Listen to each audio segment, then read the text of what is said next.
Right, we're live. Yeah. Action. Welcome back to the Untold Story of Men, episode 6. I'm Daniel Bartlett, mindset coach and host of the Untold Story of Men. And I am Blake Minto, co-host of the Untold Story of Men, and I'm a human punching bag. The boxer. The boxer.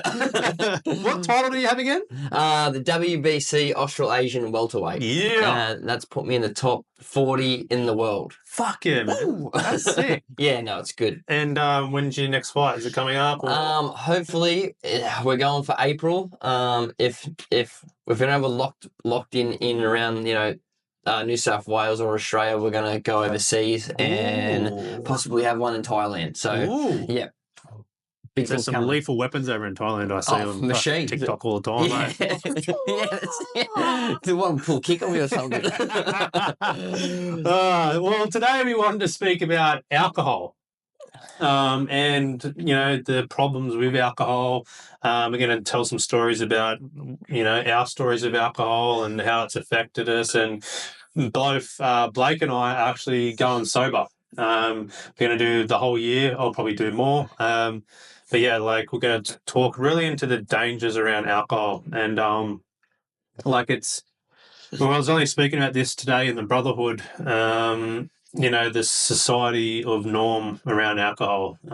It's weird if you don't drink, but no one really knows the dangers around alcohol. It's becoming a culture in Australia. It is a culture. It's a massive culture. Yeah. It's Aussies and beers and barbecues, Aussies, beers and barbecues. And fuck, man, I've been a massive pisshead. I've got so many stories around alcohol, but yeah, let's dive into this one. Let's do it. There's going to be some interesting stories on here, I'll tell you that. Well, first off, man, how much alcohol did you drink and how much of a problem was alcohol? I thought about this the other day, and you know what's crazy about this is I'm 32 now, and I was first introduced to alcohol when I was 13. Yeah. So I had my first drink when I was 13, went to a party with my mate, doubled on the bikes from Toronto to Fassifern, jumped the fence at this party. I think it was like a 21st or an 18th or something like that. And we were caught out, and the guys there at the party said, "Here, skull, if you want to stay at this party, you got to skull a beer."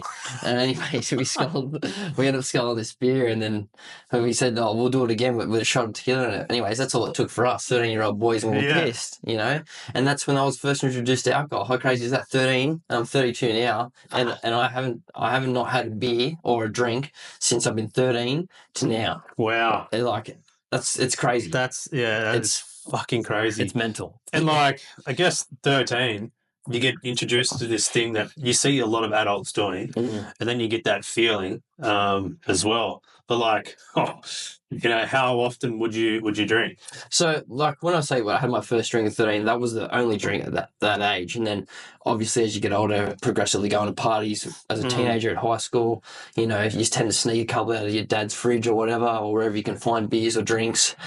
Maybe one of your mates' parents can go pick them up for you. And then, progressively got worse as you get older. By the time I'm 16 or 17 or 18, I'm bringing the whole buying a carton basically, or half a carton to a party. That was for me. It's just crazy. And then it's like I said, it's the culture. Yeah. It's just coming into that. And then you're playing footy or soccer for yourself, and then after you're playing games, you're getting on the beers with your mates. 100%. It is that culture here in Australia, and it's advertised everywhere as well. Yeah. You go and watch a footy match or a soccer match or go in and watch any sport, and one of the major sponsors are alcohol. Yeah, that's right. Something to do with alcohol. And so tell me a story about yourself that's alcohol induced. Yeah, okay. So a few years back now, I was on the piss, I was on the rack, we were at an after party, I was with my mates, we were like, we wanted more stuff, obviously rack, so I'm like, yeah, fuck this, I'll drive. Idiot. 6 people in the car. Start driving to this destination. Anyways, we see a paddy wagon pull out at me. I take a quick left, and then lights go on. I'm like, oh my God, I'm fucked. I looked at me mate, and I said to him, I'm not getting caught. I said, I'm going. And then he goes to me, don't worry, we got you. Anyways, jumped out of the car, police got the lights. The police had his torch on me. Goes, get back in the car. And I was like, oh yeah. Went to pretend to go back in the car. Bang! Started legging it. Boom! Sprint. Massive chase in the area. Yeah, so that was my turning point. Yeah, that's when I said to myself, "This is a fucking issue, and it's a problem, and it's bad, and something needs to change. Because if it doesn't change, I'm just gonna get worse, Yeah. and eventually I'll go to fucking jail. Yeah. Is that where I want to be? Hell no. Like I got a career, I got a family. Like I was just basically saying what to myself, what am I doing? You know?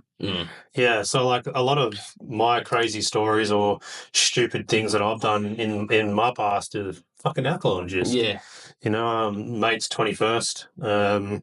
We all got on the piss, and when you get on the piss, the bags come out and the bender happens, and the next morning, I was driving my brother's car.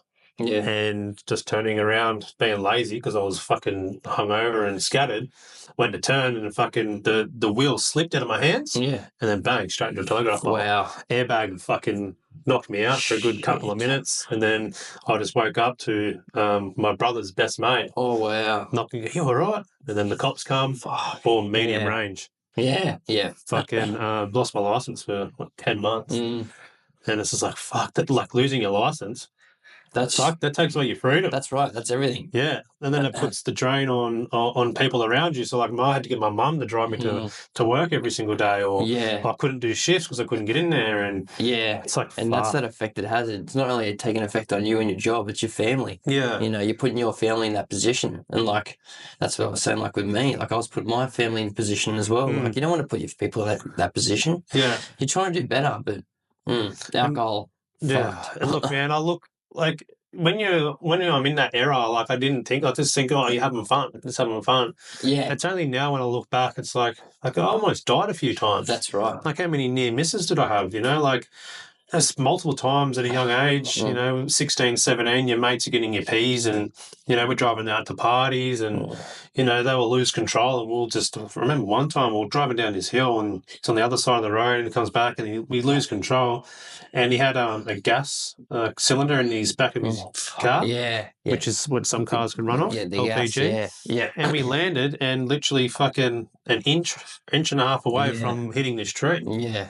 It's like, oh shit! And another time we've gone up a railing. Old mate's drunk, and we're all fucking drunk and hammered, and no one's speaking up. Go up the railing, come back down, almost flip the car again. Drunk. Yeah, that's right. Well, I mean, that's what it does. Like, we've all got heaps of stories, fucking involving alcohol and doing stupid shit like that. But you know, what's the point till you say like enough's enough? Yeah, well, I think that's the worst thing is we get to a point where something really bad happens, and then we go, "Oh, fuck, I'm done." Exactly. But like, can we not get to that point? That's right. And pull it up? Like again, the same as you, like a very young age, 13, 14, introduced to alcohol. My brother's 21st, who's 9 years older than me, and you know, fucking fun. Everyone's partying, everyone's having a great, enjoyable time, and you know, I'm into these little beers because we had a keg there, into these little beers and drinking those, and next thing you know, you're drunk. You're like, oh, amazing last night. Yeah, and then it just carried on. We used to go down to Woods Point, down at Morisset Park there, and we used to go camping with me and my mates, and we used to get those little throwdown stubbies. Yeah. Like 250 mils at the time. We used to get a carton of those. That's right. Or we'd pinch some money out of our parents' wallets and buy a cask of wine. Yeah, exactly. Yeah, you know? Passion Pop. Passion Pop was great. That was a classic one. Like $3. Yeah, that's right. Yeah, exactly. And we used to our mates had older brothers. We used to get them to go buy it for us. Exactly. And then we'd ride our push bikes out to the bush and camp up, have a fire, and we'd just get absolute shit-faced. Yeah. There's been so many times where I've just thrown up in the tent or thrown up somewhere just covered in spew, and it's like, what the fuck was I thinking? Yeah, it's like you don't understand until like when's enough's enough, like you said. Like, and when you're young, you don't give a fuck. You just go again. You go again the next weekend. So that's the difference between, I guess it takes you to fuck up to really say, you know, maybe I've got to change, but you shouldn't get to that point. It shouldn't. And like the effects, like only, you know, in the last few years since I've been diving into self-development have I really noticed the effects that alcohol has done and what it does to your young brain. You know, your brain's not fully developed. I think you're 25. Yeah, that's right. But yet you're allowed to drink at 18 and you're drinking, like binge drinking excessively. And you know what's that doing to your brain? Yeah, I thought the same thing. Like how I said when I started at 13, I look back now, I'm thinking, fuck, man, my brain wasn't even developed. What was I doing? Yeah, like self-sabotaging my physical body. 100%. And then, you know, that obviously leads up to when you get into your 20s and 30s, the mental health part as well. But like, we've got a pretty crazy story around. There was like me and I think six mates. We went full fucking Italian job on this bottle once. We're like, oh, let's go, you know, steal some alcohol. We fucking climbed on the roof and we undid the tin shed. Mission Impossible stuff. Mission Impossible shit, right? We were like 16 years old. And we undid it and we took it off. And then we had was a shifter and a pair of wire cutters. Yeah. And then we peeled that off and then, bro, it was a warehouse of alcohol. Yeah. So we cut back this chicken mesh, folded that back, and then we had it all planned. Like, all right, you jump down there, you pass it up to me, I'll pass it there. Yeah. And because it was a big drop, there was a recycling bin full of cardboard. So we would drop the alcohol in the cardboard for cushion landing, and then someone would pick it out and run it. We got 10 cartons of Woodstock. Wow. Yeah. Holy. Well, we had Toronto. This is when we were real young teenagers. We had the Macquarie Star or whatever it is, the cruise ship out there just off the lake there at Toronto. So we're like, fuck, we want to piss. We used to either would swim or would steal someone's fucking dinghy and go out there. Yeah. So just swim out there, and then once we got on the ship, that was easy money because you could just walk through it. All we had to do was break open the fridge and we were in. And that was always straight bottles, and we're just fucking passing them to mates when then we're out of there. Yeah. You know, like how crazy! Like what puts teenagers in that position? Like honestly, and like I guess as well was the thrill. So yeah, of course, we didn't get caught. Yeah. So what did we want to do? We wanted to do it again. Yeah, that's right. Exactly. So I think it was a matter of a couple of months later. We're like, oh, we'll do it again. Yeah. You know, we're fucking hardcore teenagers now. We can steal shit. Yeah. So we went to go do it again. But for whatever, I don't know, there must have been some security upgrades or whatever. And we were on the roof trying to undo the same fucking thing. And then fucking cop car with sirens. Yeah. Yeah. Three of them were like, shit. For us. Run. So we're running. And then the only way we got up there was through this tree. And everyone was going for the tree, and I was the last one on the roof. Yeah. And we could see him coming down the ramp. We're like, fucking getting close. And I was like, if I go down that tree, I'm going to be the last one down. I'm probably going to get caught. Yeah. And I looked down, and it was a big warehouse. I looked down, and there's the fucking cardboard bin again. Oh. I'm like, fuck, I just got to do it. Oh. And I jumped off that roof into the cardboard fucking bin, bro. Jeez. Jumped out, lost a shoe, and legged it. Yeah. And because we were all fucking stoned and we were all intoxicated, man, I was running through the bush and I could just hear sirens, and I thought I could hear dogs and police lights coming through. Oh, yeah. I was hiding behind a tree. Yeah. And I remember hiding behind this tree, and the forward drive of the cop car came in on the bush road. And I'm like, fuck, he's going to see me. Because I was real quiet and tight. And he drove past. And his light that he had on the side went just above my head. And then fucking once he left, I was like, I'm legging it. Ran straight home. Yeah. But I was like, fuck, I got away with so much shit. But a lot of that shit, like, if I got caught, what would that have done? Exactly. That's the other, and you know, when you're young, you don't think like that. You think, oh, we got away, we'll do it again, like you said. But you know, what would happen if we got caught? Would it, you know, would it change? Would it change if us, or we just would have done it again? Yeah. And then you know, we get older, and you know, we don't fucking break into shit anymore because if you get caught, you're probably going to go to jail. Yeah. But then, because I was an angry teenager, I would get into a lot of fights. Yeah. Yeah. And you know, I think most people can resonate when you've got a belly full of alcohol and you have an ego and an aggression problem. You think you're Muhammad Ali and you can punch on with everyone. And I got into a lot of fights, man, a lot. And it's only like I look back and I got hurt in a lot, and I also hurt a lot of people. Yeah, that's right. And you know, fucking how many people die from the cow punch? That's it. Or how many people punch someone and hurt them, you know? Yeah, and it's only inches. It's only inches within where you can hit someone, you know, and then it's out. And like you don't realize that when you're younger, but when you're older, you look back and you're like, "Fuck, man! Like you could have some serious hurt some people." Yeah. Like, Well, you know bad. yourself how like punching, Yeah, what that can do to someone. yeah, You got gloves on. When you don't have gloves on and you hit someone in the right that's place, right. fuck, man. Yeah, it shakes the brain. You Yeah. know, literally. Have you ever had any like concussions or anything boxing? Um, I've never been knocked out, touch wood, like ever, even in the street, thank God. Nice. But I was I fought this I think he was Fijian. He was renowned for punching though, a big puncher, and we worked on defense and how to work this guy out. Boxed him beautifully the whole fight. It was a 10-round fight. Got to the ninth. Was overconfident because I knew how far ahead of what I was with this guy. Literally within a split second, it was literally a split second of me having my left hand down. Catches me, boom. I still got the video on my phone, and fucking, I don't remember. Like in my head, it felt like I fell sideways slowly, but in the video, I just go boom, like timber, hit the back. I don't even remember. Like I remember I was unconscious before I hit the ground, and then when I hit the ground, it like shocked me, woke me back up. I didn't know what the count was, and I just shot up. Oh, I think it was like 2 or 3 seconds, and I'm like, I got up too quick, fuck.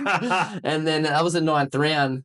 And I'm thinking, so I've never been put in that position ever. And it's like fight or flight now, but this week got to be smart. So, like, I know I was ahead on the card. So, and from my background of playing league, I know I'm just going to fucking just wrap this guy up. And if I'm going to tackle him, I'll tackle him. I'm just going to survive the round. And that's what happened, man. He come at me like a fucking bull out of the gate. Yeah. He wanted me. He wanted my head. So just wrestled him, wrestled. And then eventually, the round was over, come back 10th round and won the fight. But that was the only time I've sort of been knocked unconscious before. And that was scary to me. Yeah, I bet. Yeah. And how many have you knocked out anyone out?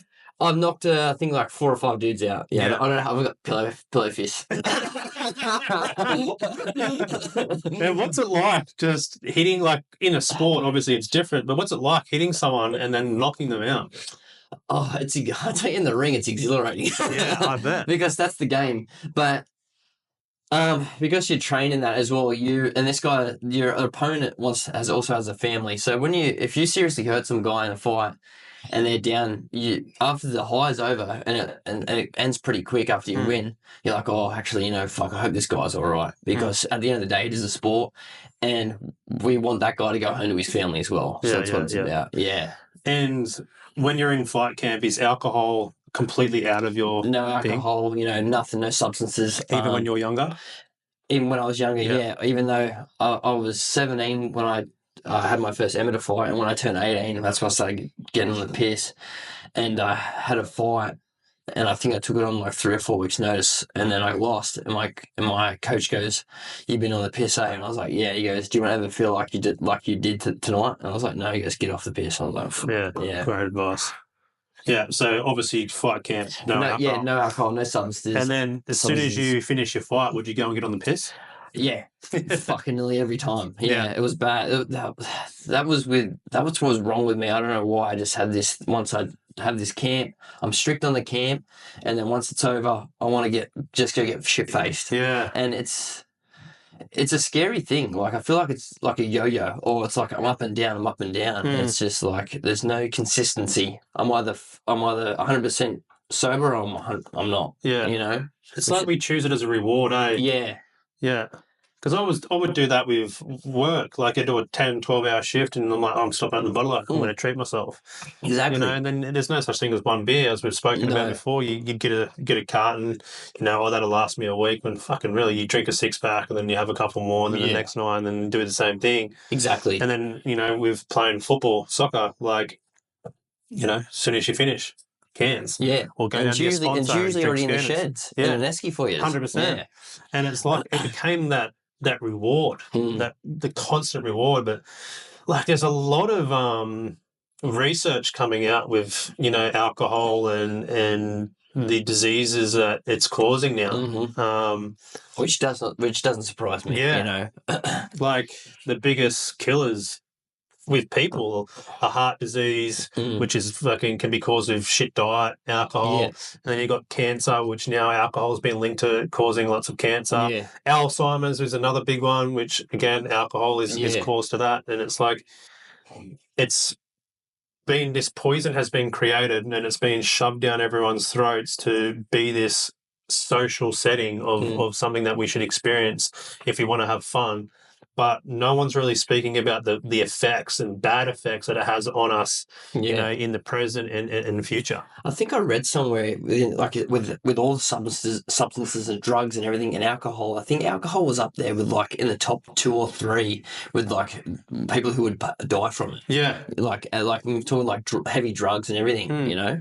And then, like, another top statistic for men dying was accidents and injuries. Yeah. How many accidents and injuries are fucking alcohol induced? Oh, you know, thousands, hundreds on the weekend. Yeah, I was only telling a story to the missus today. I've got this massive scar on my knee. And me and a few friends used to live in this massive mansion on Lake Macquarie when we were younger, like 18, 19. And I think there was like 6 of us living in this big-ass mansion, which for our age was a fucking party house. Yeah. And, it was a Monday night. Remember it so clearly. It was a Monday night. Me and my mate were playing pool. And I went to get the ball out of the pool table and there was a couple of pingers in there. Yeah. And that was when pingers were good. Yeah, that's right. And so we used to play a game when we were on benders at that house, and it was called Russian roulette, but with pingers. Yeah, wow. So what you'd do is you'd open up your mouth and you'd take a shot. Yeah. If you got it in, you'd have another go, but if you missed, it'd be their turn to have a go. Yeah. And so we're like, Russian roulette? He's like, yeah, let's go. Let's go. So there was 3. Yeah. And I think I got 2 and he got 1. And then that turned into us playing tackle footy out the back. Yeah, of course. And drinking heavily Monday night. Yeah, that's Fucking what are you doing? Yeah. And his partner was out the back just having a couple of drinks watching us play. And we're out there and I've stood up and his missus has gone, Swanee, your knee's bleeding. And I've looked down, I'm like, yeah, she'll be right. Kept playing. Yeah. Come over and my knee flap has come off. It was fucking crazy. It was like a vagina knee. It was gnarly. So then she's like, I need to call the ambulance. Ambulance came out like, you need to go to hospital. And because I'm so dosed up on pingers and alcohol, go to hospital. I'm walking around the hospital going, where's all the hot nurses at? Where's all the hot nurses at? And they're like, what is this guy doing? Wow. And then I was like, it's taken too long. Drive us home. So we drove home. The next morning, it's fucking one of the most painful experiences of my life. I've woken up with just this bandage on my knee. I've taken it off. There's this fucking big bit of skin just flapping around. And I had to go to wake up my mate. I'm like, bro, we got to go to the doctors. And we're walking in. I was in a wheelchair. He's walking in. We were just both scattered, hungover. And I had to get stitches. I got 12 internal stitches and then 15 external stitches. And again, like an injury from alcohol and just from playing pool. That's right. Going into a fucking bender. Exactly. And it's just like, when I look back at that house, like every weekend, someone would come over. Even if we said, we're not drinking this weekend, someone would come over with a carton. And then the carton, as soon as you have a few beers, it would turn into, who's got the bag? Who's got the pingers? Then, fuck, man, like, we had a lot of fun at that house. Yeah. And a lot of stupid shit happened too. That's right. Like, I remember I had scars on my back where everyone was like 50 people there, were all drinking, doing fucking beer bongs off the roof, and we had a jumping castle, and my mate had the beer bong, and I was like, bro, can I whip you with this hose? Yeah. And he's like, yeah, but only if I get to do it back.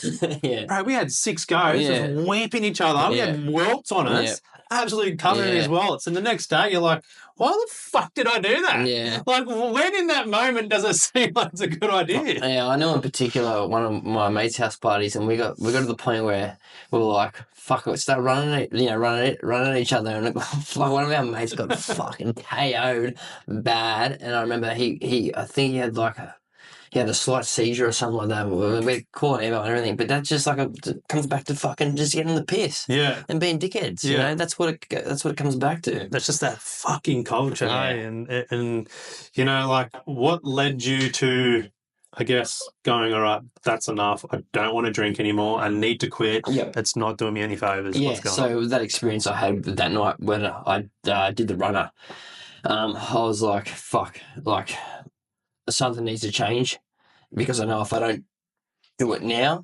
I'm just going to go back to the same old shit, the same old habits, the partying. And then I pulled my finger out and I said to myself, I'm going to set a goal for a year. And then I completed that goal of sobriety for a year.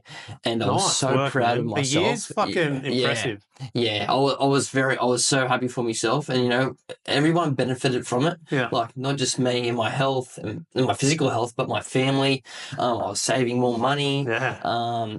Everything I could do, everything that my kids want to do on the Yeah. weekends. You know, that's that You for didn't me. feel that tired or fatigued or moody, right? That's right. Yeah, and just my whole, I would say my health and just in general health. I never felt so good since I've been so young. Like since I was young to then, been a year sober. I've never felt so good in my life. Yeah. Fuck yeah. Well done. Yeah. What about you? Yeah, for me, it was like I dove down the mental health space. So it's going 3 years now where I've been really working on myself. And, you know, I became a coach and did my master's in NLP and hypnosis and realised I wanted to coach other men out of that. So I really pulled up then. However, every now and then I'd feel like, I need to get on the piss. So like last year in 2025 now, so 2024, there was 2 times I got intoxicated. Once was doing a podcast with a friend where we spoke about conspiracy theorists. And then the second time was Christmas. Yeah. Okay. Now, I wasn't as bad as I have been in the past where I'd get to the point where I wake up the next day going, fuck did I do? Yeah. Like I've been to parties before in the past, then went to like out the next day and I run into someone I know and I'd be like, oh, how's your weekend been? Like, I seen you last night, bro. Yeah. And it's like, fuck. Yeah. I've been getting blackout drunk. That's a problem. That's scary. So I really pulled it up in the last few years. But I would still try and I'd still drink, but I'd drink what I thought was healthy. Yeah. So I'd just drink like white tequila or white vodka because they're heaps better for you. Yeah. So I'd have that with soda water and lemon. Now, I wasn't getting intoxicated all the time, but I found myself getting into that old habit where I was doing it every now and then, like maybe 2-3 times a week, especially after a hard day at work. I'd come home, pull myself a tequila, soda water, and lemon, have a couple of those, go to bed. Yeah. It's only been really recent, especially after Christmas. I'm like, I just really want to tone in on my health. Yeah. Like I'm 34 now, 35 in May, and I really just want to see how fucking physically and mentally fit I can get now. Yeah. And I know that alcohol or weed or anything else that doesn't serve me in my health is just going to fucking hinder me. Yeah. Yeah. So, yeah, man, I'm the same. Like I'm going to go this whole year. I'm not even going to touch it, and I haven't felt like it. Yeah, exactly. Yeah, well, I'm feeling the same way. I've been just over a month now sober, and I said to myself, I want to lock in. I'm at the end of my career. I'm 32, and I'm getting to that point now where that's old for a fighter. You know, the 30s, and like mid 30s and beyond. You're becoming old and fighting. So I said to myself, if I really want to end my career on a high, I need to lock in. Cut the bullshit, because I'm not going to be young forever. Yeah. You know, and I know if I don't do it now, I'm going to be one of those cunts that the fucking public was saying, "Oh, I could have done this differently," and I don't want to be that like that. I want to zone in, have at least a few years sober, and end my career on a high. That's what I want. Awesome, man. Because like alcohol is it's going to cause inflammation on your joints. Yep. It's going to cause more brain issues. It's going to, of course, and also alcohol's a massive depressant. So, like if you don't know that and you wake up the next day hating life, that's why. Because alcohol gives you that huge high, but the next day it's a huge depressant. Yeah. And fuck, man, like I just don't want to ever feel like that. And what I've noticed, it's a horrible feeling. Horrible anxiety. So my last drink was Christmas. 2024. So what's that? It's been 8 weeks or whatever. And I've just noticed like my mental clarity, like even going for runs, gym, my recovery is just so much better. Yeah. And I just feel good. You feel good, feel good, like in all areas. And like fuck, and we could talk about the mistakes I've made on alcohol fucking eternity. But I really want to push that out there to other men, and it's something that when I start coaching someone for a period of time, doesn't matter how long it is, it's you're not drinking while we're coaching. Because if I'm doing emotional releases or I'm helping you heal emotional wounds and you're still going to be drinking, that tells me a couple of things. It tells me you're coping for something.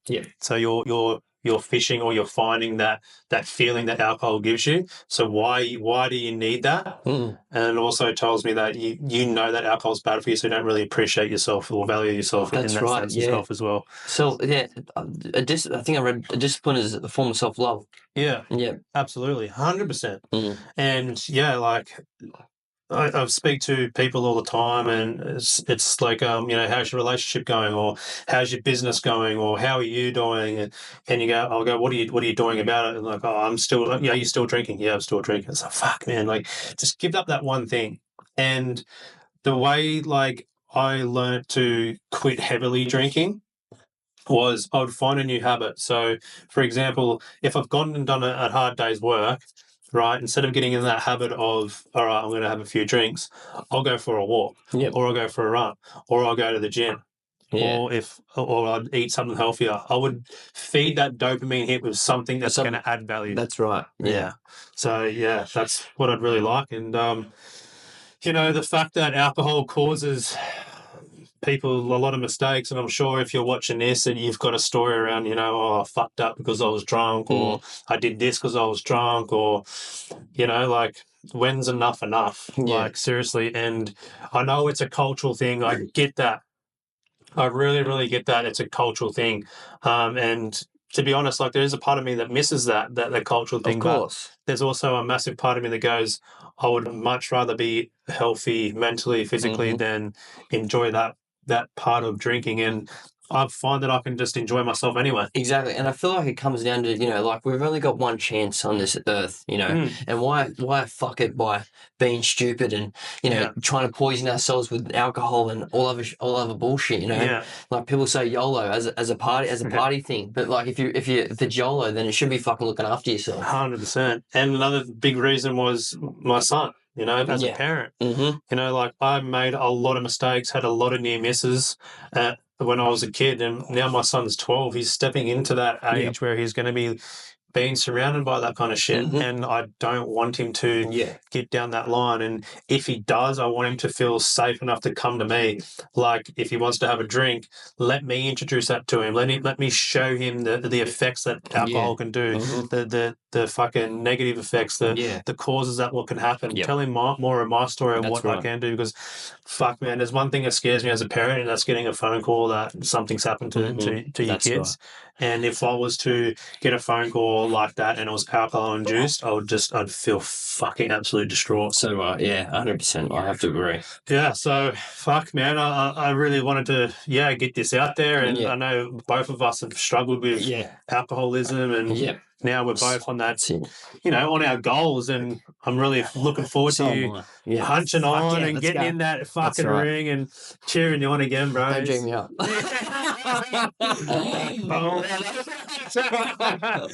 But yeah, so guys, thank you again for watching episode 6. If you again resonate, please subscribe. If you want to support us, like it, share it, comment. Reach out if you are struggling.